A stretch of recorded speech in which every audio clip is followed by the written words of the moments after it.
Hi, seventh grade. We're back. Mr. Ward is back. Um, excuse me. I hope everyone's doing well and your families are doing well. And I also hope that you're finding time to play your instruments. It's nice to play for people and play for your family and yourselves, of course.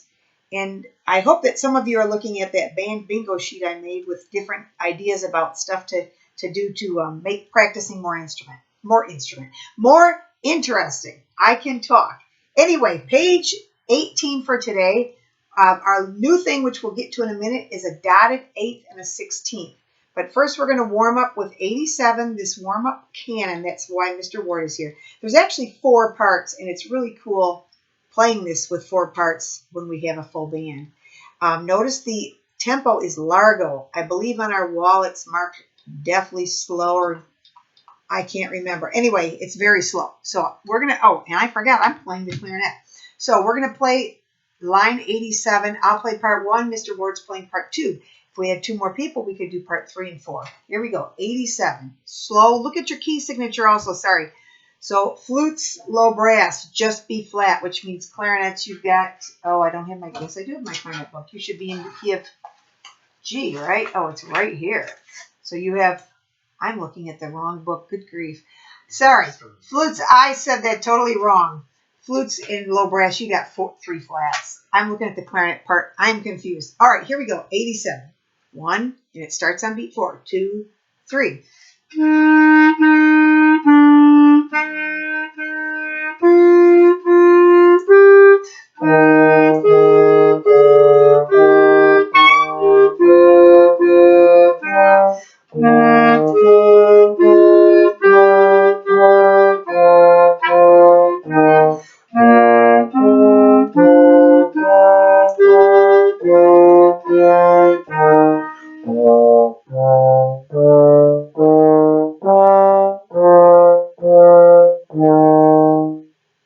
All right, and thanks, Mr. Ward. He'll be back in a bit. Okay, we're moving on to line 88, and I'm realizing looking at the book, I know why I was confused earlier about the key signature. Line 88 is the one I was thinking of. I was looking at the clarinet part on 87, and the clarinets had 1 flat. This time, the flutes and the low brass have 1 flat. So just B flat for line 88, and I was correct, just looking at the wrong part. So clarinets and trumpets, you have 1 sharp, F sharp. So this is 88 skill builder. Yeah, remember we've got 2 16ths followed by an 8, and then we have an 8 followed by 2 16ths. Actually, maybe I'll count and clap this really quickly. Here we go. 88. 1 and 2 and 1 and 2 and 1 and 2 and 1, 2. 1 and 2 and 1, 2 and 1 and 2 and 1, 2. Then we would repeat again. Then, second time through, we do the second line. Here's the second line. Now we're switching to 8th and 2 16ths. 1 and a 2, 1 and 2 and 1 and a 2 and 1 and a 2. 1 and a 2, 1 and 2 and 1 and a 2 and 1 and 2. Then there's a DC, means go back to the beginning. Start in the first line, play to the fine. I'm going to play it on the flute. I think I'll play it as written. So you'll notice underneath this it says mezzo forte the first time, then forte the second and third time, because remember we're going to end up playing the first line 3 times. Here's line 88. 1, 2, 1 and 2.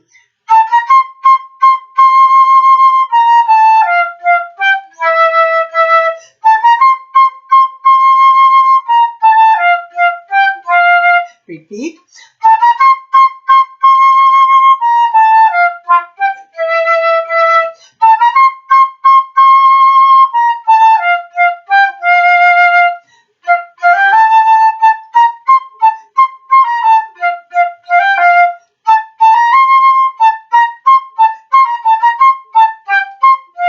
DC.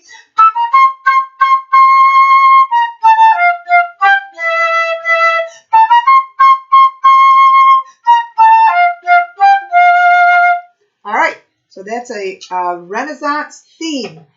If you see the, never mind. what I was going to read underneath is not important. When we play Renaissance Baroque sort of music, though, we play it short and light. And I know we've done that a little bit before. So that's line 88. Looking at line 89, we once again have some new rhythms. So to review, when we have 4/16, remember, 1 E end, a 2 E end, a 3 E end, a 4.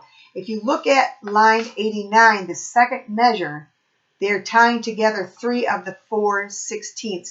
I tied them together like this. They do one tie and another tie, which I don't really care for. But anyway, when we count that, then the E and the and, we don't have to say out loud. So we move from 1 E and to 1, to 1, 1, to 2, to 1, to 2, to 1. We always say that, I like to say the da because it sounds better. So 3/16 tied together is the same as 1 dotted eighth. And remember, the dot adds 1/2 of this value. So if we have 1/8 note, it's worth half a beat. When we add a dot, we add another half. So that would be 3/4 of a beat. And once again, I hope that makes sense. So counting line 89 goes like this. Follow along. So it's 1, 2, and 3 E and a 4. 1, 2, and 3 E and a 4. 1, 2, and 3 E and a 4. 1 E and a 2 E and a 3, 4. Actually, I think I'll play that once. So I'm playing on my note E flat. Here's 89 and.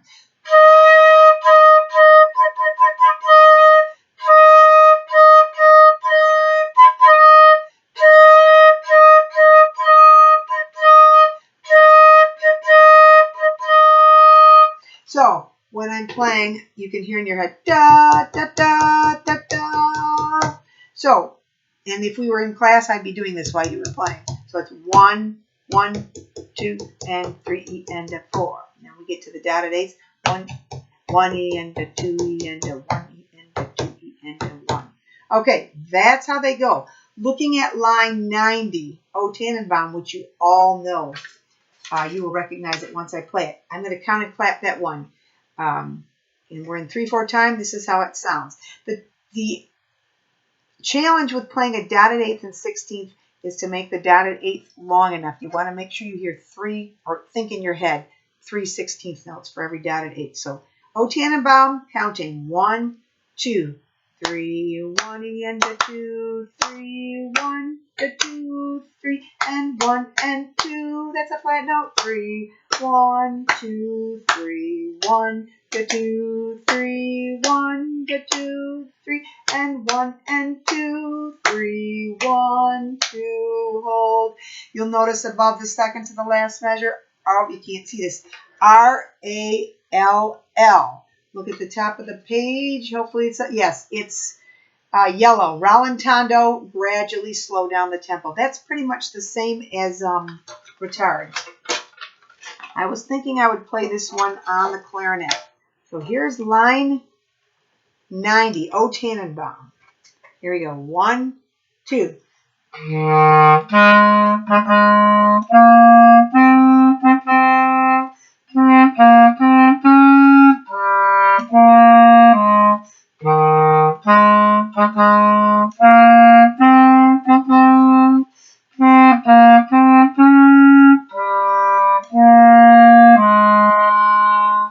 So I slow down at the end. And the key signature, again, I don't think I mentioned it. Clarinets, trumpets, you've got B flat, E flat. And then the flutes and the low brass, B, E, A, D. Alrighty. Moving on to line 91. Blow Away the Morning Dew. Same thing, we've got dotted eighths and 16ths. This is another tune by another English composer. It's called Ralph, or pronounced Ralph, not Ralph. Ralph Vaughan Williams, and this is from his English folk song suite.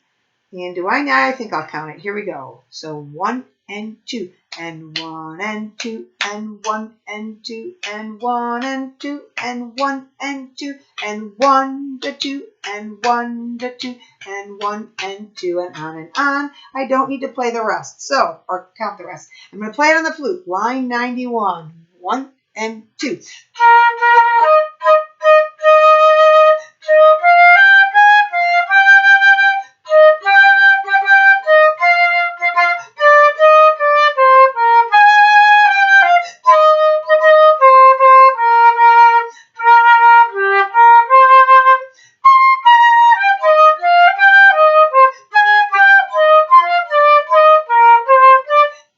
second line.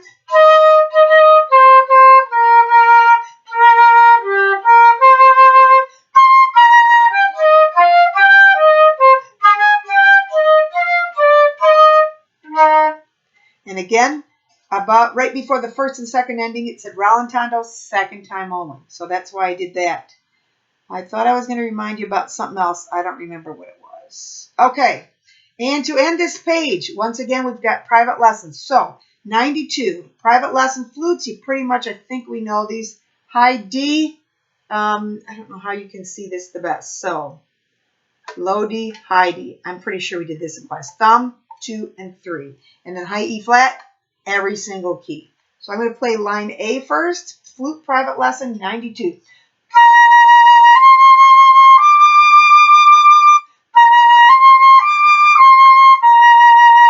Remember, flutes, you can play high D with all your fingers down.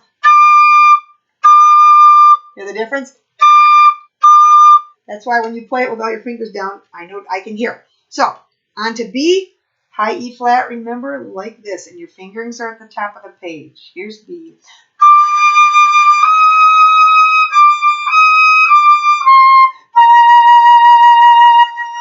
Playing it only once. All right, moving on to clarinet, line 92. You've got, yes, it was alternate fingerings. Sometimes I have to fiddle around to find them. So low G, and then I believe, actually I'm going to try it out. So here's G.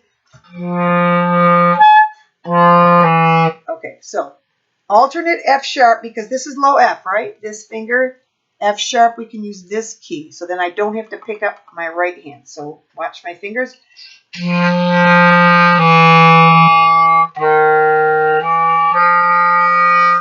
Hopefully that makes sense. Then if we have the thumb, same fingerings for D to C sharp.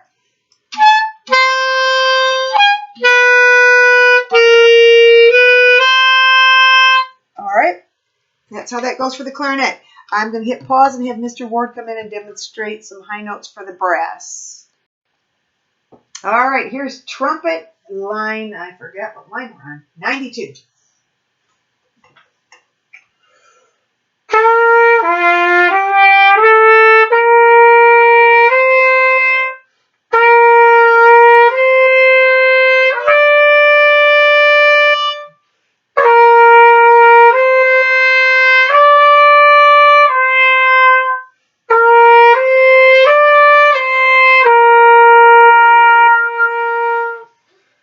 Thanks, Mr. Ward. Okay, and remember trumpets, it says in the book, when you're playing your higher notes, use the syllable E inside your mouth. Keep your throat open, lots of fast air. We're going to hit pause again, and we're going to grab a trombone.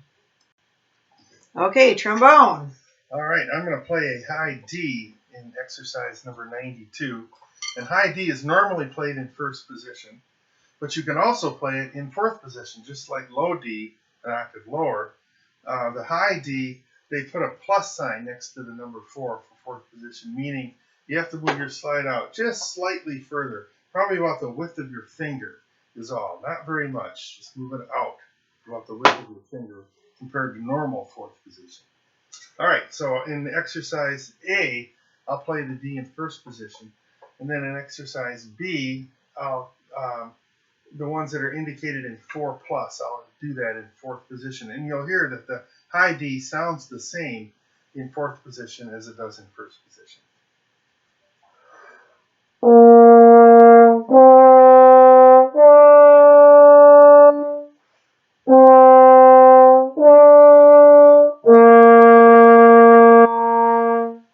Okay, then here is part B.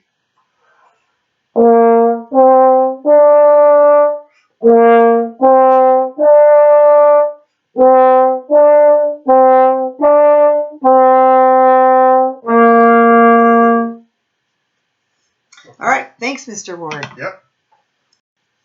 And finally, we've got percussion. Your line 92, you have what's called the 7-stroke roll, or a dotted 8th note roll. And always look at the back of the book. I think it was page 47 for you on all your rudiments. And I know in high school, when you're in the marching band, if you're doing snare, they go over all this stuff again. But anyway, 92. So A1 and A2. In A1, they have the Z's for the note for the multiple bounces. And then A2, it's just the double bounces. I'm going to play them. Or I'm going to play A1 and A2 are exactly the same except for multiple bounces or just double. And I'm going to play them with double. So I'll just look at one of them. Anyway, line A. So 1 and 2. So my last stroke, I did not bounce. Da, da, da, da, da. 1, 2, 3, 4. Nope, I did that wrong. 2, 3, 4. So it's 1, 2, 3, 4, 5, 6, 7. That's how they come up with 7-stroke roll. I'll try that again.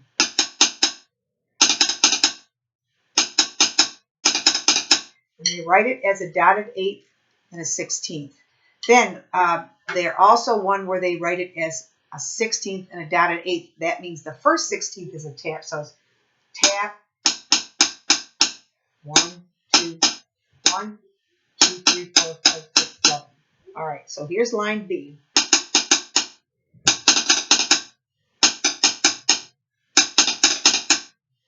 And that's it for percussion.